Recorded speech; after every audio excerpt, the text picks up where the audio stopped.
लक्ष्मी के आगमन की प्रतीक्षा हो रही है, पहले से तैयारी करिए। अगर पहले से तैयारी की है तो लक्ष्मी का आगमन आपके घर में होगा। और अगर आपने दरिद्रता घर में भरी हुई है तो लक्ष्मी जी झांक कर चली जाएंगी, वहां बरकत पड़ने वाली नहीं है, ये याद रख लेना। बरकत डालना चाहते हो तैयारी करो। ऐसे ही अगर नया साल मनाना है तो नए बनने की चेष्टा पहले करना। नया बनना है तो नए विचार, नया मस्तिष्क, नई सोच, नया दृष्टिकोण। जब आपका मस्तिष्क नया होता है तो आपकी दुनिया नई होती है। और जब आपका मस्तिष्क ही वैसा ही पुराना, वैसा ही बासीपन, वैसे ही पुराने ढर्रे पर जीने वाली आदतें, और उसी तरह से आप हम जैसे हैं बस ऐसे ही रहने वाले हैं, कोई अपने अंदर तो चेंज आने वाला नहीं। हमें कोई सुधारने की कोशिश मत करे, क्योंकि हम नहीं सुधरेंगे। कुछ लोगों ने तो गाड़ी के पीछे लिखा हुआ होता है, हरियाणा पंजाब इधर जाइए आप, ट्रकों के पीछे लिखा होता है हम नहीं सुधरेंगे। करो क्या करोगे? उन्होंने तो ट्रक के पीछे लिखा हुआ है, और कुछ लोगों ने अपने माथे पर, किसी ने दिल पे लिखा हुआ। भैया सुधारने की कोशिश मत करना, ऐसे ही रहेंगे। तो उनकी जिंदगी में कभी नया साल नहीं आता, वो नए हो नहीं सकते। जिन्होंने बदलने के लिए तैयारी कर ली और अपने अंदर के बासीपन को छोड़ने का संकल्प ले लिया, और जिन्होंने अपनी आदतों में सुधार करना शुरू कर दिया, उनका हर दिन नया दिन है और उनका हर दिन नया वर्ष है। तो डायरी पेन लेकर कोने में बैठना, अपने घर में कहीं एकांत में शांत होकर बैठना, और उसके बाद आप अपने मन में सोचना शुरू कर देना। मैं डायरी के बारे में ये कहा करता हूँ कि डायरी डायरी नहीं है, वो वरदान पुस्तिका है, वो ड्रीम बुक है। वो ड्रीम बुक आपके पास होनी चाहिए, जो आपके सपनों की किताब है, जिसमें आप अपनी जिंदगी के सपने लिखोगे। मैं ये होना चाहता हूँ, मैं यहाँ पहुँचना चाहता हूँ, मैं अपनी जिंदगी को यहाँ देखना चाहता हूँ, मैं ऐसी सेहत चाहता हूँ, मैं ऐसी भक्ति चाहता हूँ, मैं ऐसा आर्थिक रूप से संपन्न होना चाहता हूँ, मैं ऐसा सामाजिक जीवन जीना चाहता हूँ, मैं ऐसे आदर्शों से भरा हुआ जीवन जीना चाहता हूँ। उसके लिए मैं ये संकल्प कर रहा हूँ। मैं इस तरह से मुस्कुराते हुए जिंदगी जीऊंगा, मेरे कर्म इस तरह के होंगे, मेरी प्रार्थनाएं इस तरह की होंगी। यही सब आप जब लिखें, रंग भरना शुरू कीजिए अपनी जिंदगी में। जैसे आप डिजाइन करते हैं, अपने कपड़ों को डिजाइन करते हैं, अपनी ज्वेलरी को डिजाइन करते हैं, अपने मकान को, अपने रूम को, जिंदगी डिजाइन करना शुरू कर दीजिए, आपका जीवन धन्य हो जाएगा। और ध्यान रख लेना, इसके लिए कोई मुहूर्त निकलवाने की कोशिश मत करना। कोई शुभ मुहूर्त होगा, कोई वक्त आएगा। खुद सुधर जाए तो बहुत अच्छा है, जब वक्त सुधारता है ना, बहुत रुला के सुधारता है, ऐसा रुलाता है। बड़ा बड़ा माल वाला, वो माल्यार्पण होती थी, अब कहाँ कहाँ है देश विदेश में।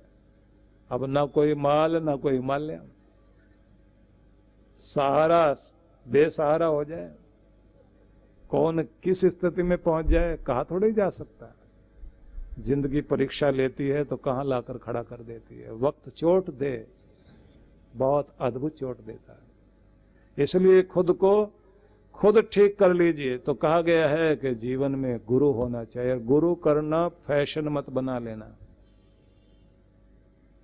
वो जो फैशन बना लेते हैं ना, नहीं, एक गुरु भी होना चाहिए। हमने तो उनको गुरु किया हुआ है।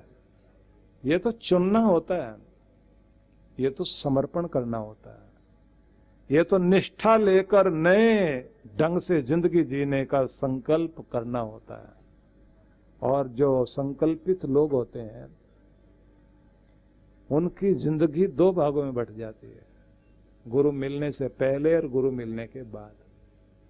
उससे पहले की जिंदगी और बाद की जिंदगी। चंद्रगुप्त को जब चाणक्य मिले थे, चंद्रगुप्त जो है वो धनुर्विद्या का अभ्यास कर रहा था। जहां वो तीर मारता था वो तीर वहां तक पहुंचता नहीं था। तो चाणक्य के पास आए, उन्होंने कहा ऐसा है,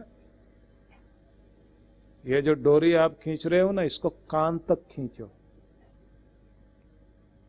उसने तीर छोड़ा तो तीर पेड़ तक तो लग गया।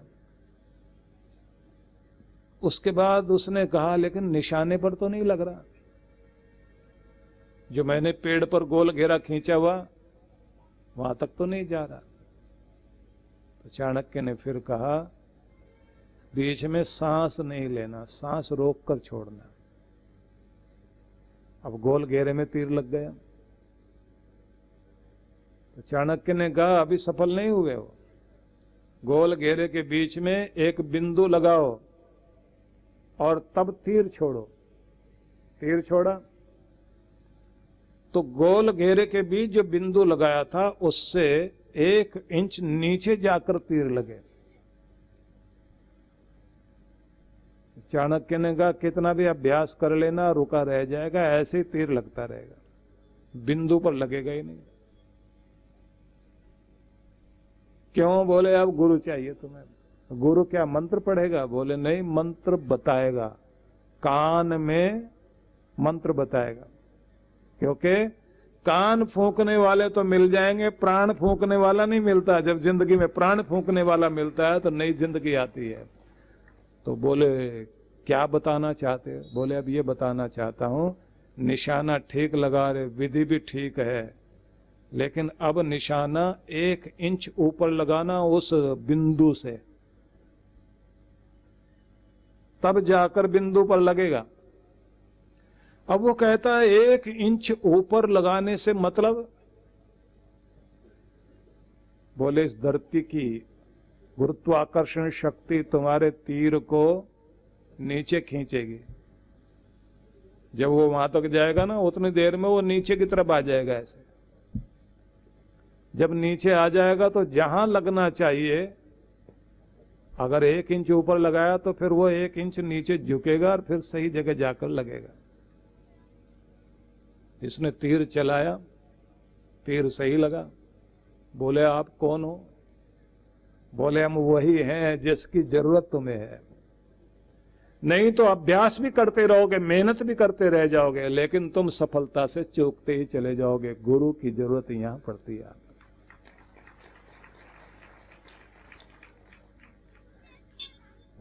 इसने कहा मैं सब काम ठीक कर रहा हूं, तो फिर वो कौन सी चीज है जो नीचे खींचती है? बोले इसी को माया बोलते हैं, जो नीचे खींच ले जाए आदमी को, सही जगह जाते जाते को भटका दे।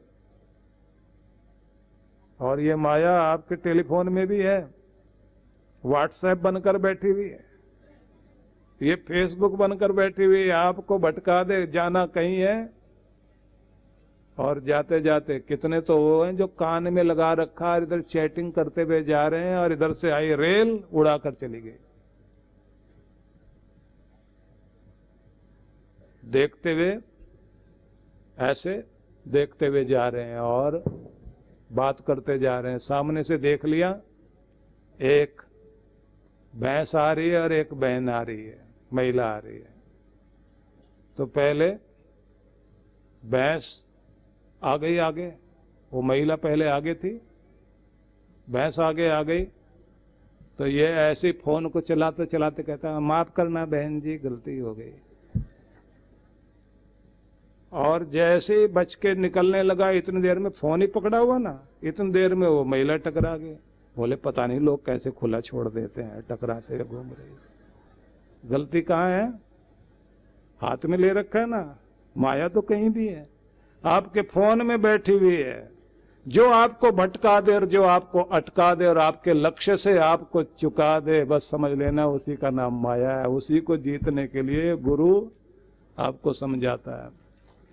लेकिन वो लोग भी होते हैं, जो एक सज्जन हमको कह रहे थे, बहुत बार बार आप माया कहते हो, माया छोड़ो, मैं भी छोड़ना चाहते हूँ, तो आप थोड़ा सा आशीर्वाद दो, आज ही छूट जाए। मैंने कहा वो माया कौन सी? बोले मेरी पत्नी का नाम माया है। बहुत दुखी था बेचारा। मैंने कहा हम भी ऐसे गुरुजी नहीं है जो उस माया को छुड़वा दें, हम तो रिश्ता जुड़वाना चाहते हैं, तोड़वाना नहीं। सबके रिश्ते बने रहे, सबके घर में खुशहाली बनी रहे। तो कहा गया है हमारे ग्रंथों में बहुत सुंदर ढंग से समझाया गया है कि सबको अपने जीवन में गुरु की शरण में जाना चाहिए, क्योंकि गुरु कुमार शिष्य कुंभ है, गड़गड़ काढ़े खोट, अंदर हाथ सहारा दे और बाहर बाहे चोट। अंदर से सहारा देगा, बाहर से चोट लगाएगा। और कितना अच्छा कहा गया है, गोस्वामी तुलसीदास जी महाराज ने कहा, बाबा जी के बड़े सारे वचन बहुत प्यारे हैं। उन्होंने क्या कहा, पारस के परस से कंचन भई तलवार, तुलसी तीनों ना गए धार मार आकार। कहते हैं अगर पारस भी मिल जाए तो पारस जो है जिस चीज को छू ले उसी को सोना बना दे। तो तलवार को छुआ उसने, तलवार बन गई सोने की, लेकिन सब कुछ हो गया, सोने की बन गई, लेकिन धार वैसी की वैसी काटने की, मारने की ताकत भी वैसी बनी है, आकार भी वैसे ही है। क्या होना चाहिए? बोले फिर सदगुरु मिला। सदगुरु हुआ तो क्या हुआ?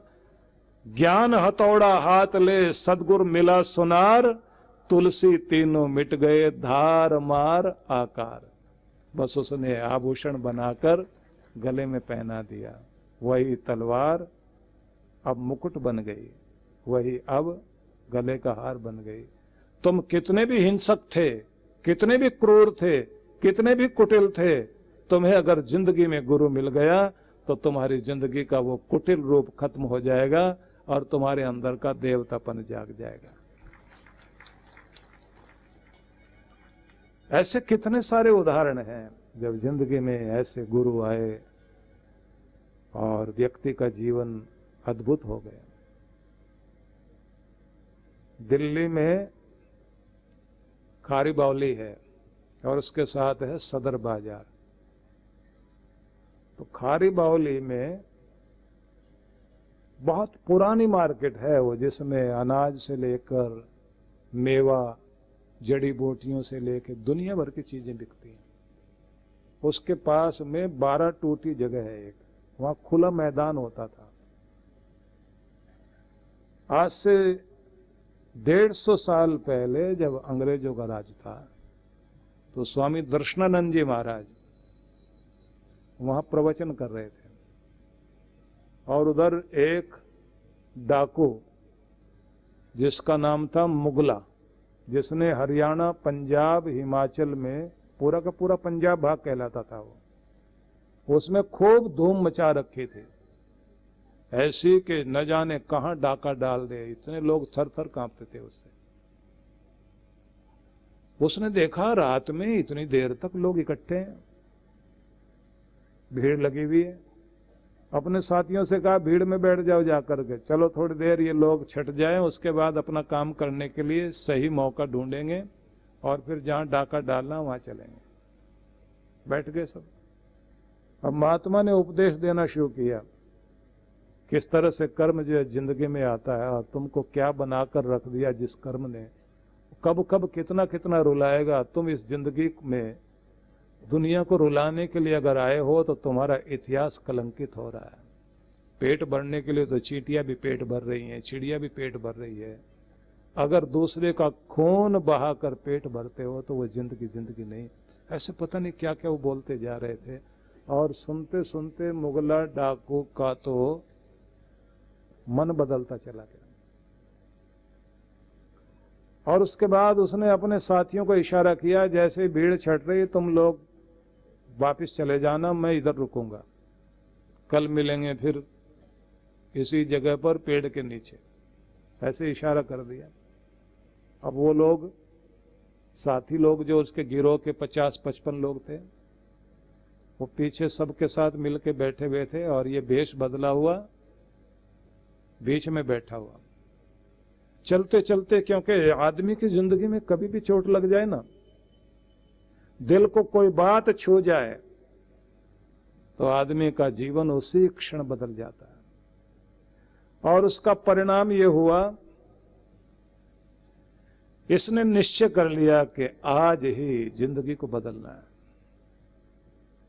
और उसने जब सुना कि तुम्हारी जिंदगी का सूरज उसी दिन निकल आएगा जिस दिन तुम जाग गए हो, तुम कभी भी अपने आप को कीमती बना सकते हो, अपने अंधेरे को छट जाने दो। और ये मत सोच लेना कि अंधेरा लाखों सालों से जमा है तो वो मिटेगा कैसे। बस एक बार ज्ञान का दीप जल जाए, लाखों साल पुराना अंधेरा भी झटके में खत्म हो जाएगा। तुम्हारा सूरज उगने वाला है। अपने अंदर के सूरज को जगाओ, पापों भरी जिंदगी से मुक्ति पाओ। अब बुराइयों से बाहर निकल आओ। चैलेंज है जिंदगी में कि अब चमक कर दिखाओ, अब सही बन करके जियो, भले ही उसके लिए कितने भी कष्ट सहने पड़ जाए। अभी तक कष्ट दिए थे, अब कष्ट सहने का मौका है। और अगर कष्ट सह लिए तो तुम्हारे ऊपर का छिलका उतरेगा, बड़प्पन जाग जाएगा। सुनते सुनते इसकी आंख से आंसू बहने लगे और कहा, बड़ा बनना है तो बड़ा बनना है तो छिलके उतारते जाओ अपने ऊपर से। वो जो बड़ा पाव वगैरह खाते हैं ना आप लोग, और बड़ा बनाया जाता है, तो उसकी कहानी तो याद है ना आपको। उड़द होते हैं तो पूरा उड़द काला और उसमें हल्का सा सफेद चमक रहा होता है, हल्की सी बिंदी सफेदी की चमक रही होती है। वो क्या दर्शाती है कि कालापन अगर तुम्हारा उतर जाए बड़े हो सकते हो। तो किसी ने कान में कह दिया उड़द के, बड़ा बनना है? बोले हाँ बनेंगे। बोले तो फिर ऐसा है, छिलका उतारो अपना। सारी रात पानी में भिगो दिया, गल गए तो छिलका उतारा, तो छिलका उतरते ही इस उड़द ने कह दिया, बड़े बन गए क्या? बोले नहीं भैया, अभी तो प्रोसेस चालू है, छिलका उतरा है, तो कब बनेंगे? बोले अभी पिसना भी तो बाकी है ना, पिसना पड़ेगा। बिना पिसे तो कोई भी कुछ बनता ही नहीं है। अच्छा तो चलो ये भी सही। जब पीस दिया गया तो इससे कहा कि थोड़ा और बाकी रह गया है, और पीसना पड़ेगा। जब बहुत बुरी तरह से पीस दिया गया, इसने कहा अब तो दुर्गति हो गई है, अब बताओ बड़े बन गए हैं? बोले नहीं नहीं, प्रोसेस चालू है। आकार दिया गया बड़े का, आकार दे दिया गया, तो आकार बनते ही इसने कहा अब तो शक्ल भी दिखाई देने लगी, हम बड़े हो रहे हैं। बोले नहीं, अब तपना पड़ेगा। जैसे पहले पानी में पड़े थे, फिर पीसा गया, अब तपने की बारी है। कढ़ाई चढ़ाई गई, तेल में जैसे उसको डाला, वो बोले जल मरे अब तो हम। बोले जल नहीं मरे, अब तुम ठीक आकार लेते जा रहे हो। और जैसे ही वो रूप भी हो गया तो उसने कहा बन गए क्या? बोले नहीं, थोड़ी देर और। वो पानी में डाल दिया उसको, फूल गया इतना बड़ा। बोले अब? बोले अब बड़े बन गए हो, अब तो हम फूल गए हैं। बोले अभी अभिमान का पानी निकलना बाकी है। और जैसे ही उसको दबाकर उसका पानी निकाला और तोड़ के उसमें मिर्च मसाले रखे गए और साथ में दही चटनी वगैरह सब मिलाया गया, उसके बाद उससे कहा सही में बड़े अब बने हो, क्योंकि मिर्च मसाला भी साथ लग गया है। किसी भी प्रोसेस को बड़े होने को बस ऐसे ही याद कर लेना। गलना पड़ेगा, पिसना पड़ेगा, तपना पड़ेगा। और जैसे कान में किसी ने कह दिया बड़े हो गए, तो फूल के कुप्पा भी हो जाओगे, फिर पकड़ के दबाया जाएगा, पानी निकालना पड़ेगा अंदर का, और उसके बाद तोड़कर फिर वो मिर्च मसाले लगाए जाते हैं ना, बस उसके बाद स्वाद वाली स्थिति में पहुंचता है आदमी। तब उसे याद किया जाता है, तब चटकारे लेकर उनकी कहानियां कही जाती हैं। ऐसी बहुत सारी चीजें जब सुनाई गई तो मुगला डाकू सब चले गए। महात्मा जी जिस कमरे में जाके ठहरे थे वहीं पहुंच गया और जाकर उसने कहा महाराज आपका सत्संग सुन के सब लोग तो आराम से चले जाते हैं, हमको आराम नहीं मिला, चैन नहीं मिला, हम तो आपके पास आ गए, क्या चाहते हो? बोले अब नई जिंदगी जीना चाहते हैं, अंधेरों से प्रकाश की तरफ जाना चाहते हैं। आपने जो असतो मां सदगमय कहा तो हमारा तो सच में सदगमय हो गया, तमसो मां ज्योतिर्गमय भी हो गया। क्या चाहते हो, कौन हो तुम? बोले हम हैं मुगला डाकू। वही जिसके नाम से पूरे पंजाब में लोग थर थर कांपते हैं, डाका डालने आए थे, लेकिन आज तो डाका आपने डाल दिया हमारे ऊपर। ऐसा डाल दिया, अब हम नहीं रहे, अब तो आपके हो गए हैं। और महाराज अब बताओ क्या करें? बोले जाओ लोगों के बीच, लोगों के बीच जाकर साधारण आदमी बनकर रहो, लोगों के ताने गालियां सह सकते हो सहो।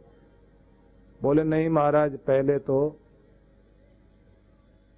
न जाने कितनों के बच्चे तड़फाए हैं मैंने, कितनी महिलाओं को रुलाया है, कितने घरों को लूटा है, पहले तो पुलिस के हवाले करूंगा अपने आप को।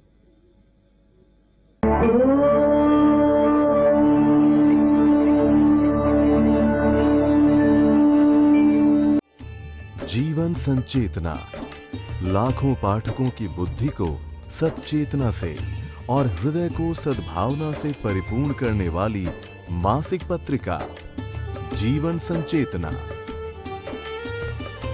ये देववाणी है परम पूज्य श्री सुधांशु जी महाराज के उपदेशों को पढ़ने एकमात्र समान उपयोगी मासिक पत्रिका जीवन संचेतना।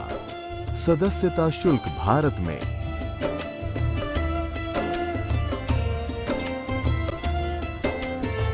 सदस्यता शुल्क विदेश में।